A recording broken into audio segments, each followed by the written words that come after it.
Welcome to the second lecture. I am sorry it took so. I'm welcome to the second lecture. I'm sorry it took so long to get started on this section. I think you should be expecting now a presentation every week to 10 days. Today we're talking about your style of conflict management. One of the important things you have to do is to learn how you and others tend to approach conflict. Understand that moment of helping families in difficulty address challenges with aging parents or siblings in conflict over aging. You need to know why people respond the way they do. The work we're going to look at today has been the work of Blake and Mouton, which came out of actually research into the business world and how people interact within corporate environments. The work by Blake and Mouton has been a standard work for probably 50 years, addressing the different styles people use in managing conflict. What I hope you do during this presentation is to really learn the 5 styles, understand which of those 5 styles comes more naturally to you and what your challenges are, and then be able to make some choices of which styles to use based on what you'd like to accomplish when you work with families. Thomas Kilmann is another group that kind of appropriated the work of Blake and Mouton.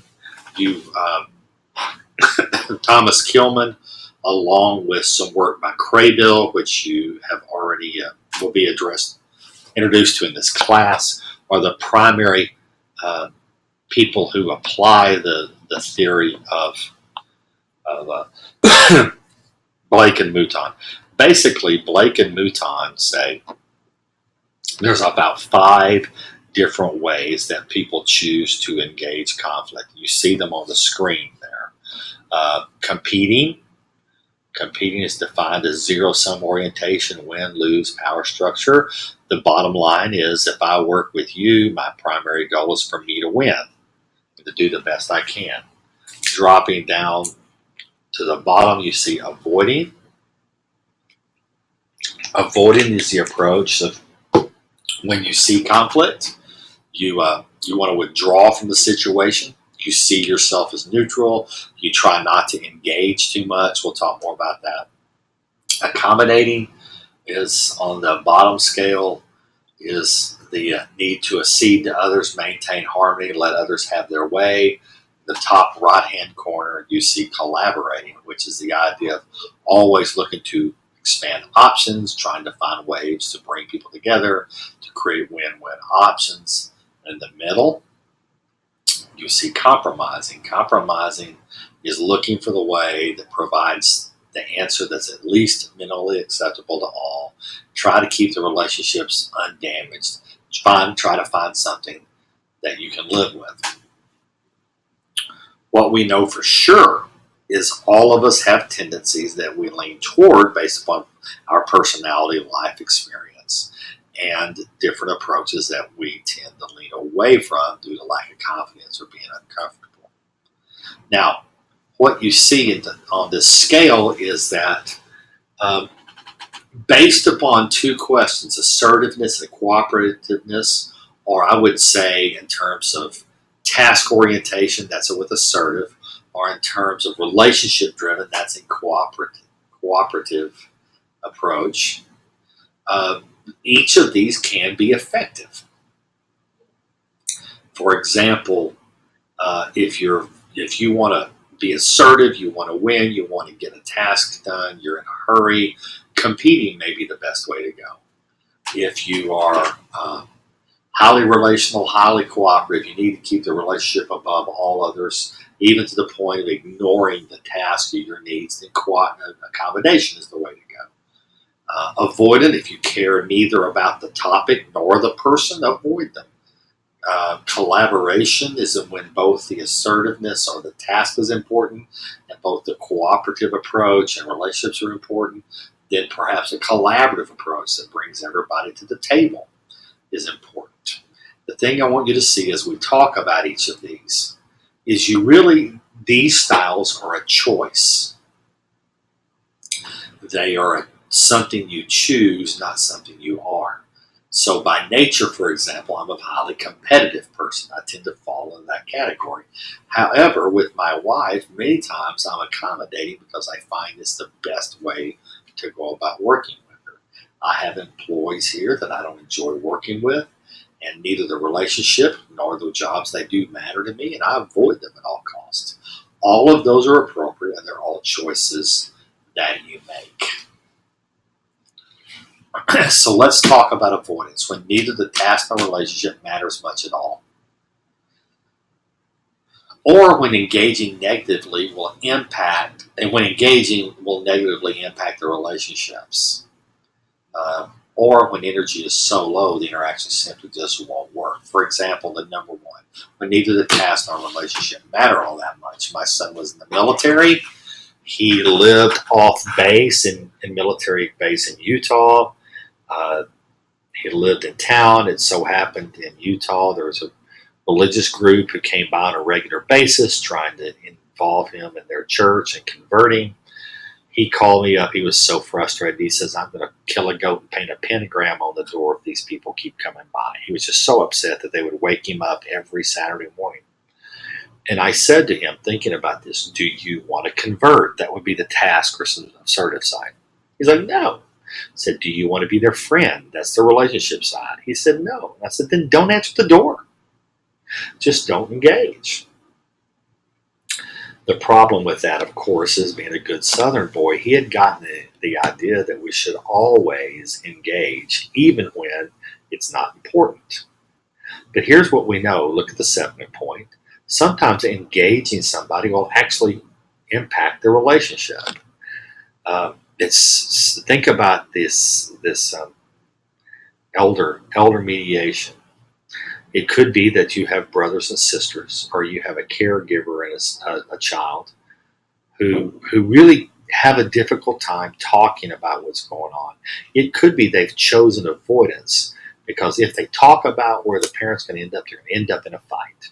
And it could be, for example, the parents are not far enough along in the aging process that they have to talk about it. So for years, they will go on and not talk about an issue because they know it will cause a problem.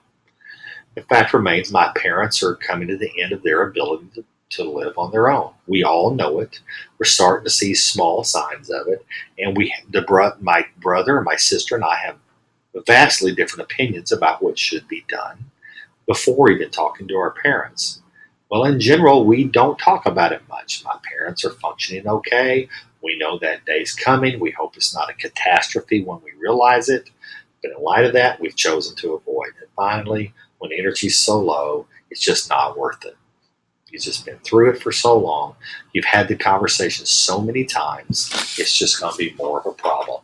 In light of that, the avoidance is a tool you can use. Accommodation.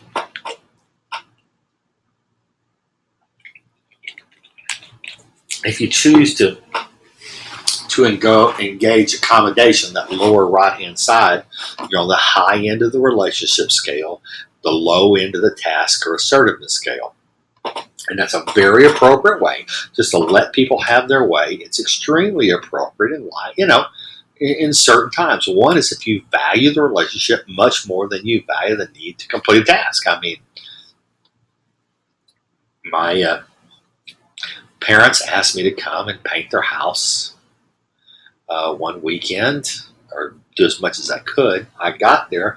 I had in my mind that I was going to get in there and knock out 2 or 3 bedrooms that weekend, get some stuff done for them.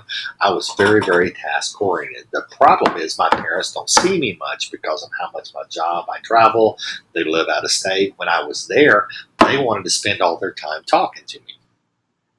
I know this is a small example, but it's important. I was getting so frustrated because I was there to paint the house and they were there to visit. And then it dawned on me, my 80-something-year-old parents needed to talk to me more than they needed a painted room. And so I valued the relationship enough. I gave up my task to be with my parents, and it was the right thing to do. I know of people who give up part of their inheritance rather than have a problem with their with their brother or sister. Those are the things. The relationship is enduring and may require further negotiation later. In other words, the problem is long term, the relationship is long term, and you're not going to just figure it out now. And then rather trying to sit through and hammer it out, you over time will give in and accommodate to one another while you try to figure out the task of what to do next. It could be that there's financial issues with the parents as they're aging. There's issues of who gets what, how much money is there. One child may have more access than others, and they know that, and they know they need to work this out, but they do it in fits and starts. They'll talk about a little while, and then they'll just accommodate and get along. Talk about the difficulty again, wait a while, and get along. And that's okay. If it gets you where you need to go and it keeps the relationship, it's fine. And finally, when one participant tends to win most of the time, it needs to rebuild the relationship. So, due to my dominant personality, I tend to sometimes run over my brother and sister. Don't mean to, they're just more accommodating than I am, and I tend to get my way. And so what they're talking about now is, it could be for me, especially in relation to how we deal with my parents. I need to listen to them and agree with them. I agree to go along with them, even if I don't agree with them, to rebuild some trust in their relationship. So there's times that just accommodating and letting people have their way actually has some positive purposes. The word direct, assertive, competing, they all kind of fit in that same category. That upper left-hand corner, that's appropriate when completion of the task is more important than keeping the relationship. Sometimes you just got to get stuff done. And it doesn't matter how anybody feels about it. There could be legal issues, there could be health issues, there could be safety issues. There's a lot of reasons that you're going to have to move through, do it quick, and get it done, right? And even if it is at risk of losing the relationship, you're going to do it. And that it could be time sensitive. Look at number 2. When completion of the task is required and can't be negotiated. I've got to get this done. I've got to get this done now. They could have tax issues. They could have other kinds of issues that take place. My mother-in-law, she passed away some years ago, but all of the siblings lived out of town. They came in. They were trying to tie everything up. They had issues. They were trying to sell her house. The sisters had issues over how much to sell the house for. Finally, my wife, who was, basically was the designated, for the entire life, been designated power of attorney and all those kinds of things, executor of the will. She just took over and said, this is what we're going to do because we all need to go home. We're going to take less. We're going to be less satisfied than we would have been, but it's what we're going to do. And it caused tension with the sisters for some period of time, but it is what had to happen so they could move on. Next, when a weak or powerless person has to be protected. So it could be that you see that a person you're working with, a family member, an older person is being taken advantage of. You'll take in, be very strong, and do whatever to take care of them. Or principles being violated. I just can't go along with this. This is where I stand. Those are all appropriate reasons to be directive. What you need to remember is when you're directive, competitive, or whatever you want to call it, you run the risk of ruining the relationship, even if you get done what you need to do. And then there's compromise. Compromise is that middle ground, and it's so funny, it's amazing, especially in business literature, how often compromise is described as the best way to go, kind of the ultimate leadership skill. Cut a deal and move on, the art of the deal, is that a Trump book? I don't know. But all these things where people talk about the idea of negotiation and cutting a deal and moving forward. And it is appropriate, but only in certain environments. And here's the environments where it works. One, if the task and the relationship are of approximately equal value. In other words, I got to get this, I need to get this done, but I don't have to have everything I want. And I need to have this relationship, but I don't need it so badly that I fear losing it. And this allows us to then kind of cut a deal. I'll do what's good for me, give a little bit to you, we still get along okay minimally. We didn't get everything we wanted. We're probably not going to sit around and eat pizza and drink beer and talk about it. But yet we kind of got what we wanted and we can still function and we move forward. That's an appropriate time to compromise. Compromising works when it doesn't violate somebody's principles. Asking somebody to compromise on their principles, however, is a different animal. So when my mother-in-law passed away, one of the sisters felt very strongly that she wanted her buried. The problem is that she didn't have much money, and the other sisters wanted her to be cremated because it's so much cheaper, and that way the sisters wouldn't have to pay out for a burial. But one of the sisters comes from a religious background that the body needs to remain intact. They believe the second coming, the body will be brought back up with them, and cremation will then preclude her mother from going to heaven. It's patently unfair to try to cut a deal or negotiate with her, excuse me, to compromise. Well, let's find a way. Maybe we can cremate mom, but you could have more stuff here, or maybe we could have a memorial service, but still cremate mom. And they were trying to do that. And I'm saying, no, you're asking her to do something that violates a principle, and you're going to end up, you may end up ruining the relationship trying to cut a deal to save some money. Or, and it's important that neither party be highly emotionally involved in the outcome. I mean, this is why really, compromise negotiation works like buying a car. As long as you're not emotionally involved in buying the car, which means don't shop for a car with my wife. Last time we bought a car, she's driving a very expensive car, and I'm in the back seat. She's driving the car, and the salesman in the front seat beside her. And she looks at me and says, "I love this car." And I'm like, no, don't say that in front of the salesman, Because at that point, the salesman knew he had me. She fell in love with the car. She got emotionally involved, and it becomes difficult to negotiate because I don't have any walk-away power, right?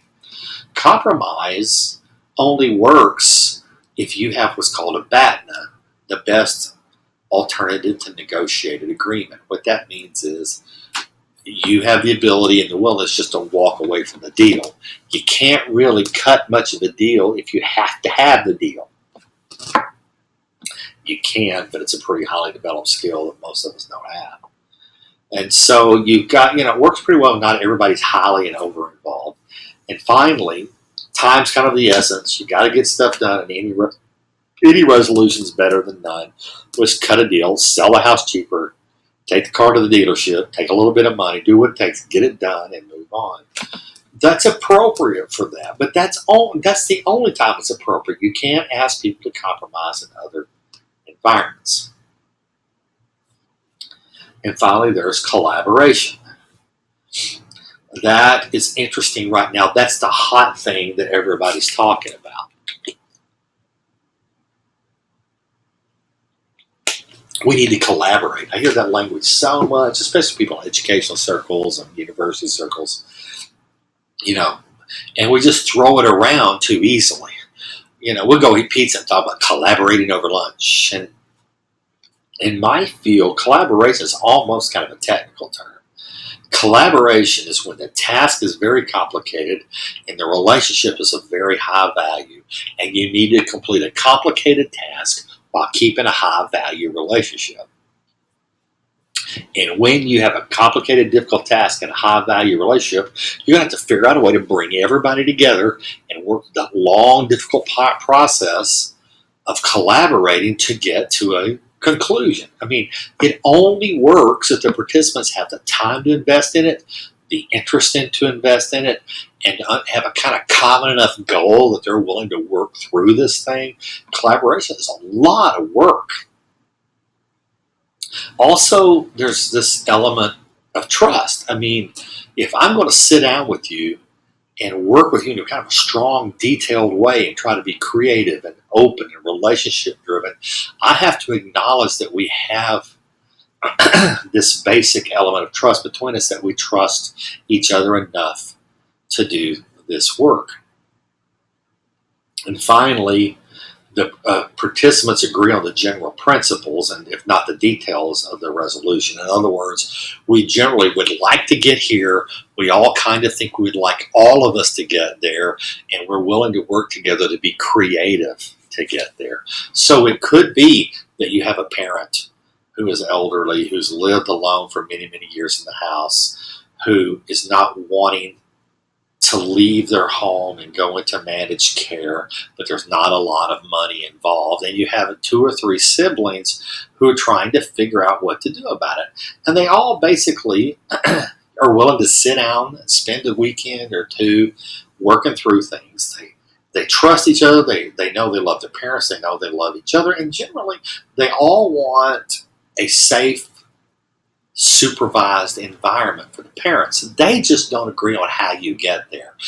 That is the perfect environment to collaborate, to sit around the table and go through the brainstorming process of what are your interests and how do you want to get there and what are your challenges and all those things, to put it all up on the board and slowly work through in time to get everybody's input, everybody's suggestions, and out of that, then to draw a conclusion that everybody is at least minimally at least moderately comfortable with the conclusion. That's where collaboration takes you. But here's what I want you to hear. You don't want to collaborate on everything. In fact, you don't want to collaborate on most things. It takes too much time, way too much energy. It's not the most efficient way to make decisions. And here's what I want you to hear. All 5 of those are good tools. They're all appropriate ways, but they're not based upon what you're comfortable with. They're based upon 2 questions. How important is the task? I use the word assertiveness, but how important is the task, and how important is the relationship? And once you answer those 2 questions, you can pick which of the 5 approaches is most appropriate for that interaction. You can actually really see the clear application in elder mediation. You need to be assessing those 2 questions when you go to engage a conversation, engage a problem-solving approach, engage all the people involved in an elder issue. What are you trying to accomplish? How big of a deal is it? How badly do I need to keep those relationships? And then based upon that, I might collaborate. I might be more directive. I might be very accommodating. We may just cut a deal. I may just say, do it yourselves. All of it is appropriate when based upon these 5 things. We're going to spend pretty much the entire week of the material looking at this. So you're going to do a lot of reading on the topic. You're going to take a self-test on this topic next. You're going to write a paper about it. I think these skills are essential to understanding how to manage conflict.